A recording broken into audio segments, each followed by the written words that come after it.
Ang iniinsulto nila yung mga witness na walang laban. Oo, kasi alam nila hindi makakapalag. Ay, Oo, oo. gano'n naman yung mga yan eh. Alam mo, dapat gawin itong prosecution, mag-intelligence gathering. Wala silang intelligence eh. Binibrainwash nila mga tao eh. What's up mga kababayan? Page trending here. Dito sa video natin ngayon ay ating panoorin itong si Atty. Topacio. Tinawag na duwag ni Atty. Topacio itong mga senador na walang ginawa kundi insultuhin ang mga witness dito sa impeachment trial ni VP Sara. Nakitang-kita naman natin itong sina Lacson, Kiko, Tulfo Brothers at mga iba pa na bawat isa sa kanila ay nagubad na ng maskara. Napakunwari ang kursada nila di umano para sa mga mahirap, sa mga mahina at inaapi. Pero nung naging senador na sila at naluklok na, kinalimutan na nila ang peking krusada. Imbis kumakapit sila di umano ngayon sa bangag na administrasyon na nagkakait ng karapatan sa mga mahirap at inaapi. Na ang ibig sabihin lamang mga kababayan, di umano manggagamit lamang ang mga ito. Na eksperto ang mga bendelo na senador sa pamamanipula at walang sinasanto sa ngalan lamang na makamit di umano ang tuktok ng kapangyarihan, lalo na't may mga iba dyan na nangangarap na maging presidente at vice-presidente. Grabe naman talaga. Pero bago ang lahat mga kababayan huwag niyo po sana kalimutang mag-like at subscribe para updated ka sa mga uploads ko araw-araw. At yun na nga mga kababayan, bago tayo dumako dito sa video na ito ating pasadahan muna itong si ICC o Impact ang Claire Castro di umano kaugnay ng paggamit ng alias sa confidential fund. Siguro ang mga bayani noon ay lumalaban para sa bayan nang walang bayad.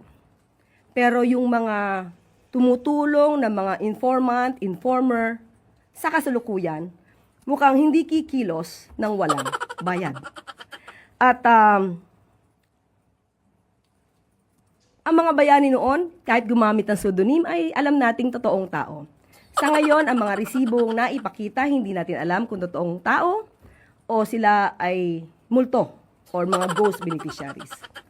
So, para sa kaalaman ng mga kabataan, kung ito ang pagkukumparahin natin, ang mga bayani noon ay lumalaban para sa bayan, itinatago ang pagkakakilanlan para sa bayan, pero yung iba ngayon, itinatago ang pagkakakilanlan para sa bayan. At ito pa mga kababayan, pasadahan din natin ang sinabi nitong House Prosecution na si Atty. Benjamin Tolosa na kailangan nilang pag-aralan munang maigi at maging maingat sa paggawa ng desisyon di umano ukol sa pagpresenta di umano dito sa OVP Security Chief na si Colonel Lachica. Your Honor, kami po'y nagtataka kung bakit hanggang ngayon wala pa hong balak ang prosekusyon na ipatawag itong si Colonel Raymond Dante Lachica. Lagi na lang sa kanya ho kasi ipinapasa yung pong sinasabi na naging paggasta dito po sa confidential fund ni VP Sara. Granted. We understand kung saan ho nanggagaling yung ganung mga katanungan. But una muna we have to explain. Every time we call a potentially hostile witness, kailangan ho itong decision na to ay maingat ho namin pag-aralan. Dahil by its very nature, it carries inherent risks, yung pag-present ng hostile witness. Dahil nga kapag hostile witness yung pipresenta mo, kaya siya hostile dahil adverse ang interest niya sa'yo. So, hindi yan on your side, at most probably, you didn't even have an opportunity na makausap itong taong ito before the hearing, for example. So, hindi man siya ma-interview.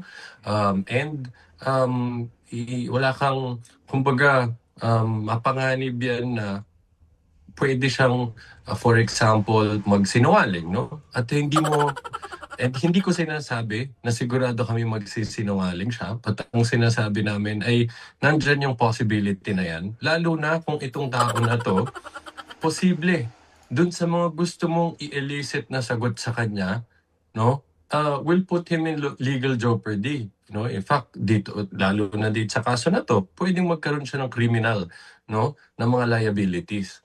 So, yung motivation to lie, nandiyan, Again, we're not saying that he's going to lie. But just to explain, bakit pag hostile witness, bakit kailangan maging maingat ka sa paggawa ng desisyon, no? Kung ipapatawag mo pa siya kung testigo at hindi. There are ways to minimize this risk. For example, itong nakita na natin si Ginang Acosta. Sa madaling salita, ayaw niya lang ipatawag kasi takot kayo na baka hindi sumabay sa script nyo itong si Colonel Lachica. No? Hostile witness din siya. Pero bakit minimize yung risk?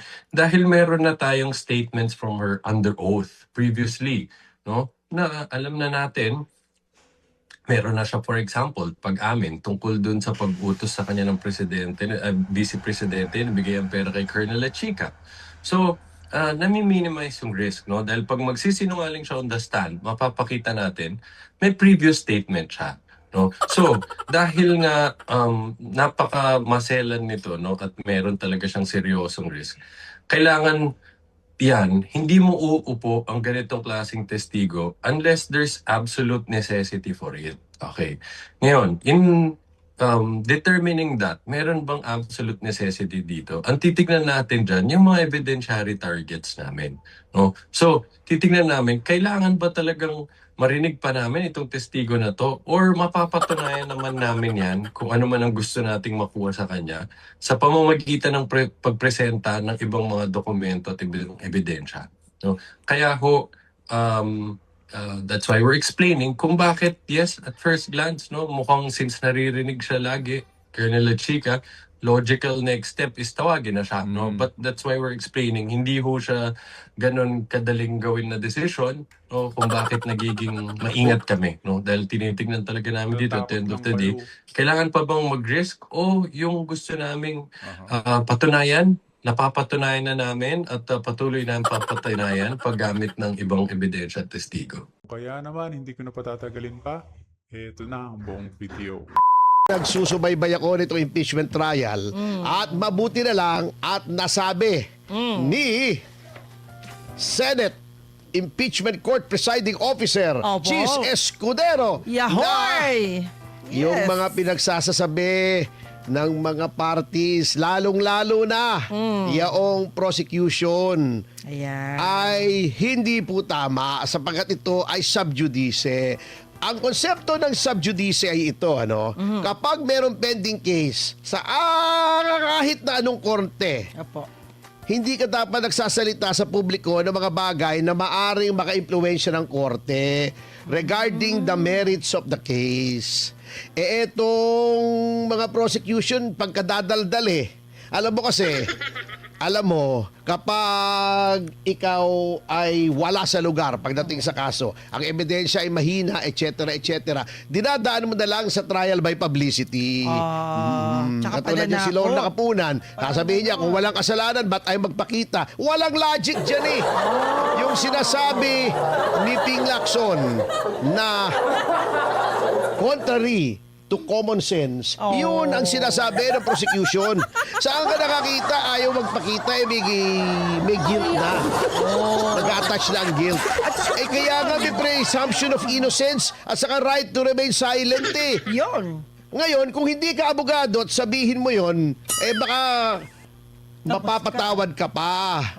Pero kung abogado ka, you cannot feign innocence of these principles. First year law, tinuturo na yan Oo. Hindi mo alam. Alam mo yan, pero gusto mo manggulang. Wala kasi ebidensya. Diba?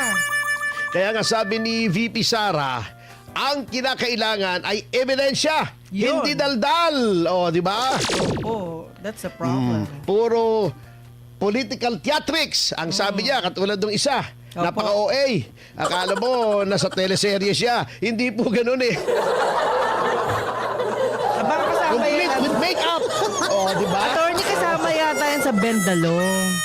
Yun ang reason. Complete with makeup. Gusto pala mag-artista, hindi po yun ang venue. So, bakit pwedeng stepping stone yan? Di ba? Sa pag-aartista, baka madiscover Kasi wala na naman si Ben David di ba?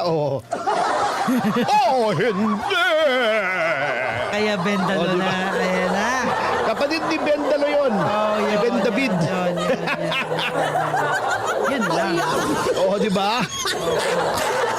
Oo, si Ben David, si Ben Dalo. Pero hindi naman siguro kasama roon si Ben Tulfo, di ba? Ah, hindi. Kasama si Ben Tulfo roon, iba naman yun. Iba si Ben Tulfo. Oo. Malaki yun. Okay, bakit malaki? Matangkad. Oo. Anong koneksyon sa Ben Dalo? Saka kay Ben David. Bagay, malaki rin si Ben David. Oo. Ay. Kaya ang hamon ni Pangulong Sara Duterte na isang abogado rin, patunayan nyo. Hindi yung guilty siya kasi ayaw siyang sumipot. Hindi naman po obligasyong sumipot ng kahit sinong pinagbibintangan. Nasa konstitusyon po yan. Oo, meron pang papaluin kita. Yung mga ganun bang tirada. Hindi po nakakatulong. Oo. May pananakot. At saka, alam nyo ngayon, nakakatawa eh. Yung mga miyembro ng House, hindi po nagpo-prosecute eh. Di ba noon, ang prosecutor mismo mga miyembro ng House? Opo. Oo, nung panahon ni Erap, sina Joker Arroyo, mga miyembro mismo ng House yun. Opo. O tingnan natin ha, pag-aralan natin bukas na noong panahon ni Erap, talaga mga miyembro ng House. Oh. Ngayon, wala. Pinauubayan naman sa mga private lawyers. Oo. Na mga OA eh. Oo. Natatawa na lang ako eh. Yung quality ng prosecution medyo bagsak ng konti. Oo. Para sa akin ha. Di ba? Oh, hindi, may mga foreigner nga nag-insulto na sa atin sa nangyayari ngayon. Oo nga Because eh. of that, nakakahiya. Actually, Katulad attorney. niya, no, ang gagawin mo, sasabihin mo, scam. Di ba? Bago nakikiloko naman yung ibang mga senador. Kasasabi lang that witnesses Oo, na should hindi not be pwedeng treated ganun. that way. Korte kayo eh. Yan ay Senado. There is supposed to be dignity. O pagkatapos, sasabihin nyo, stupid, walang common sense. Ano ba naman mga tirada yan? At saka bakit sila parang sila, mga siga? Yung wordings Kaya na nga, ginagamit bakit na ba nang bubuli pansiga. sila? Professional kayo, di ba? Professional sila dapat. Alam mo kasi, Honorable eh. yaang ganyan, kung gagawin mo sa isang korte yan, yung RTC o Opo. even Court of Appeals, pa-inhibit ka eh. Kahit Supreme Court. Ibig sabihin, kayo nasabi lang na senator judges. Ayun. Kasi kayo ay halal. Wag naman kayong umasta na mas parang magagaling pa kayo sa mga Korte Suprema. Yun nga yung Diba? masakit. Yun ang masakit. Yung mga nasa Korte Suprema, that is the best of the best, the creme de la creme ng ating mga legal luminaries. Hindi naman po ganyan eh. Kapag nag-oral arguments at may nag-argumentong abogado at in-interpellate nila, wala naman pong ganyang mga insulto. Makinig po kayo. Ito talagang mga hurado na ito. Oo. Mga mahistrado na ito. Hindi lang basta mahistrado, Supreme Court, pinakamagagaling. Yes. Hindi naman po nang gaganyan, hindi naman po nang iinsulto. Hindi naman po ang akala nila sila na lang ang may alam. Pambihira naman. Huwag naman po ganyan. Nasisira po yung dignidad, nasisira yung reputasyon ng Senado sa ginagawa nyong yan. At pinapakita nyo yung inyong bias. Di ba daldal ng daldal yung iba na mga pinklawan? Oo. Oo. Na dapat daw yung mga judges ng impeachment court ay magpakita ng neutrality. Bakit yung mga kaalyado nila? Oh. Gano'n na lang kung mag-insulto. Sagad, Neutral ba sagad. yun? Oh. May decorum ba yun? Yun ang Yun sinasabi lang. ko eh. Practice what you preach. Kaya itong mga pinklawan hindi manalo-nalo na sa eleksyon eh. Nakikita nila yung hypocrisy eh. Di ba? Bakit nga ganun sila, no? Ewan ko ba? Sa dami-dami ng problema ng Pilipinas yan yung mga pinagsasamantalahan ninyo. Yung mga Napapailing ka taong na lang bayan. eh. Totoo. Alam mo, hindi ko nga maintindihan eh. Is it because wala kayong accountability kaya ganyan kayo umasta? Yun. Posible. Palibhasa hindi makapalag sa inyo yung witness. So, ibig sabihin, kayo pala, ang kaya nyo lang, yung mga hindi makapalag, yung hindi makalaban. Mga duwag kayo. Di ba? Pero attorney, nakapanood ako sa ibang lahi. Yung suntukan talaga. Alin? Paluan ng yung sa Hindi. Senate. Hindi. Yung mga Sa parliament ganun, yun, sa tama ba Taiwan yun? yun eh. Sa Taiwan. Nag-away sila. Ay, hindi. iba pala Gusto mo yun. bang maging ganun doon? Hindi, parang ganun ang mangyayari. Ayun nga, pag oo. hindi napigilan. Sa South Korea. Sa Yun, Taiwan. yung nagsampasan ng upuan. Suntukan, agawan ng papel. Suguran, di ba? Nilulunok pa yung batas eh. Yun.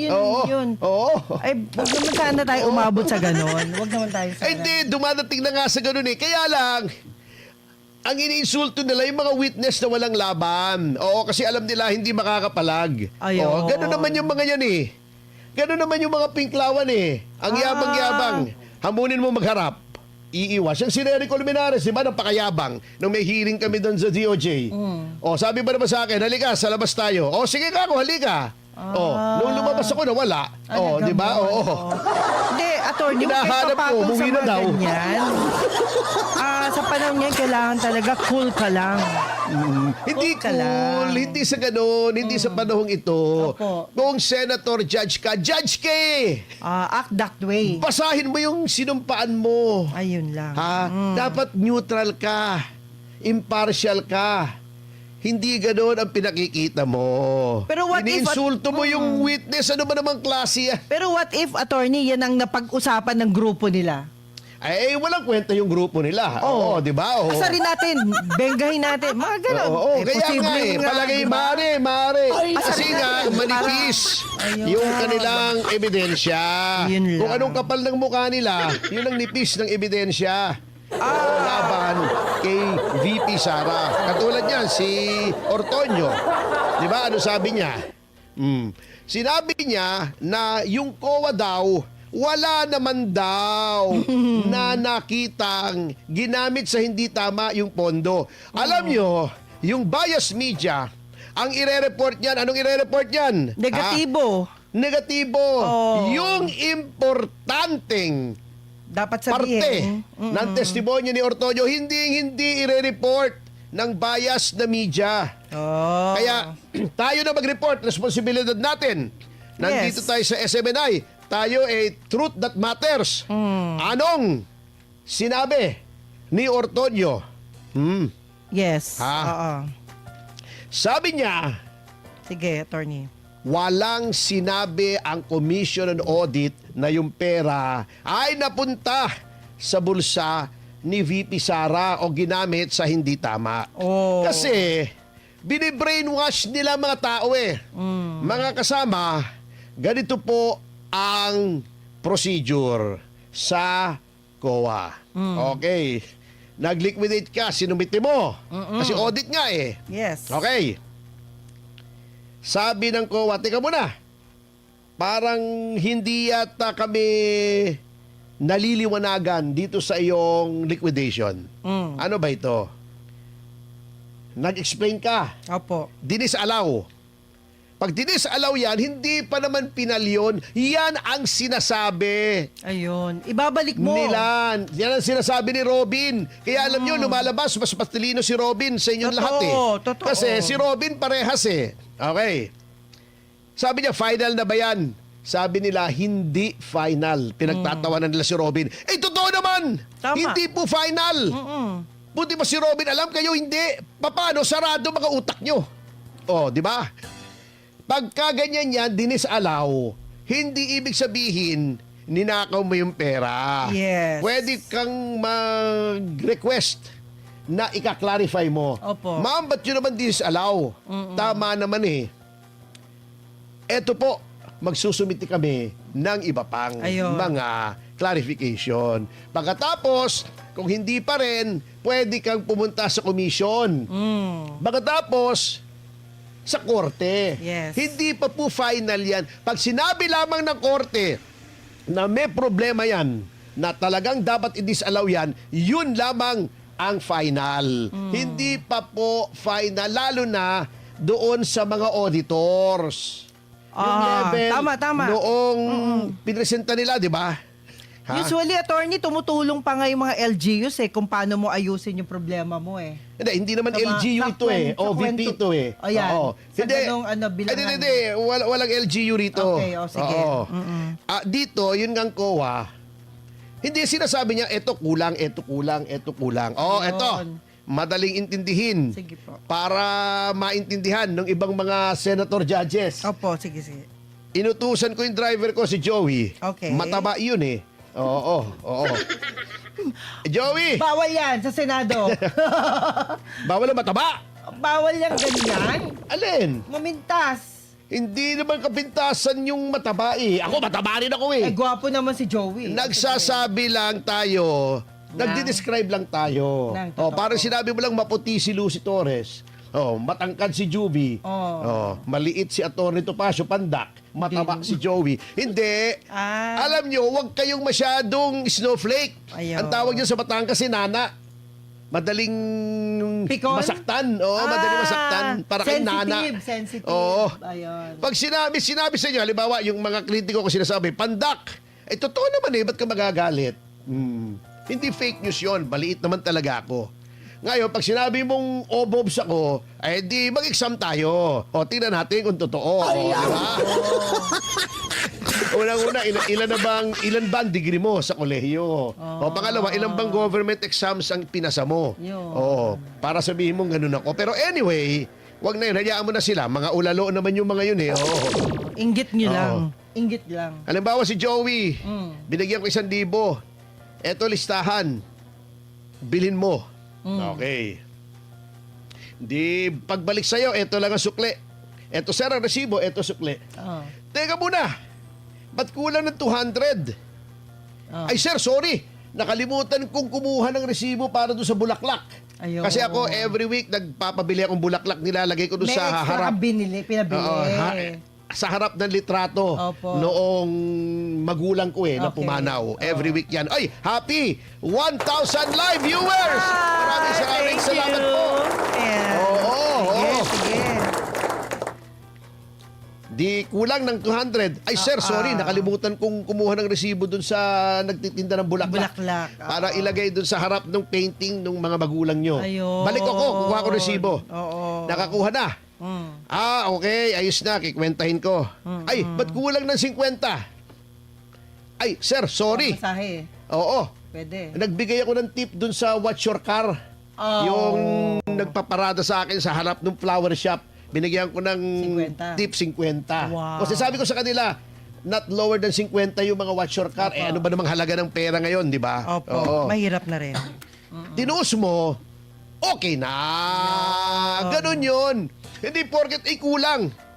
Nakaw na. Nagnakaw ka, di ba? nagbintang Hindi ka pwedeng na ng ganon. ganon. Oo. Alamin mo muna ba't kulang. Tama. Ay, kasi ganito, sir. Bakit kulang pa ng 50? Ay, sir, sorry. Bumili akong soft drinks, nauhaw ako. Ayun. Mineral water. Kulang ng 20 pesos. 20 pesos yon. Yun. Alam mo na, ganun po yun. Pero- Ang importante rito, mga kasama, halimbawa ito, di ba sinabi, bumili ng gamot, walang OR. Pwede naman tingnan kung talagang binili ng gamot. Ang importante, mga kasama, walang sinabi ang Commission on Audit na binulsa ni Vice President Sara Duterte. Dinagdagan nila. Kayo po investigador, pero wag sanang magdagdag. At sinabi, yung 2022 daw, yung notice of suspension na hindi pa naman final, ang nakalagay doon, hindi naman na binulsa yung pera, kundi, pakipaliwanag nga kung bakit ganito, ganon. Ganon po yun.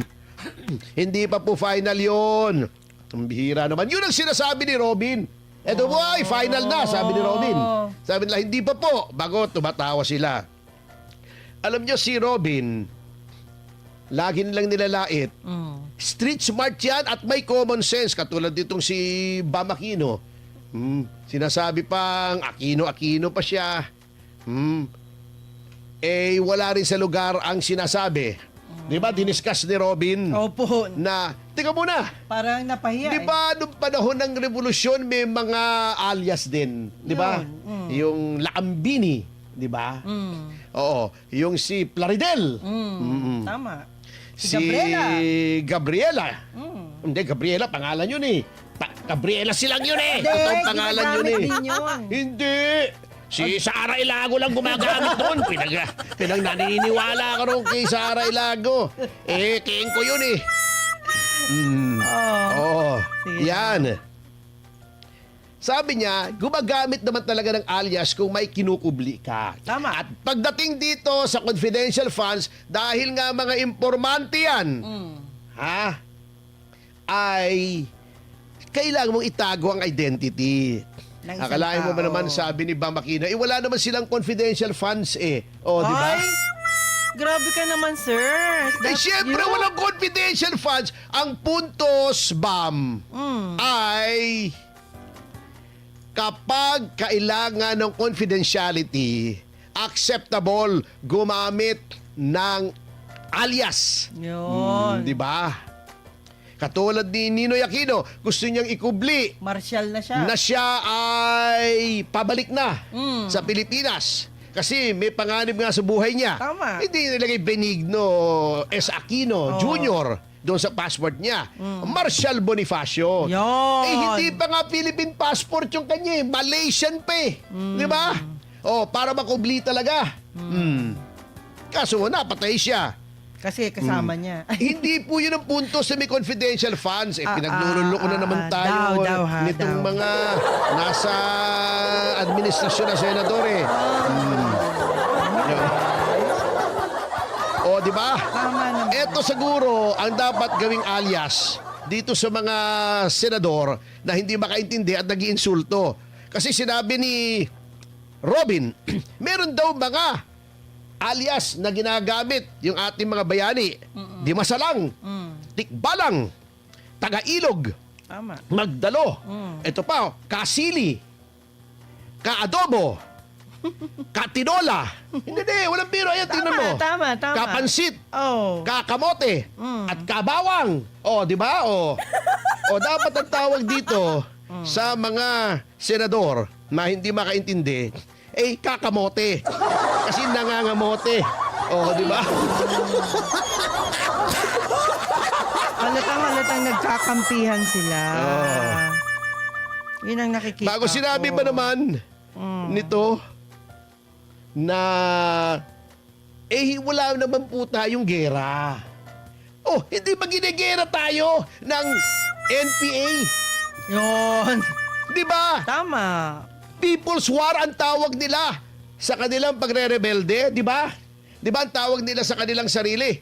Bagong Hukbong Bayan, New People's Army. Oh, di ba pag may army, mayroong gera. Opo. Oh, di ba? Opo. Di ba? Ang tawag nila, di ba? Isulong ang digmaang bayan. Oh, di ba? Oh. Bago sasabihin mo walang gera, parang gera po yan. Gusto nitong mga komunista na ibagsak ang ating republika sa pamamagitan ng armadong pakikibaka. Hindi ba gera yan? Anong tawag mo dyan? May armas sila eh. Talagang delikado. Talaga namang sinasabi, internal armed conflict daw ay different from war. Oo, pero the rules are the same. Merong intelligence gathering din yan.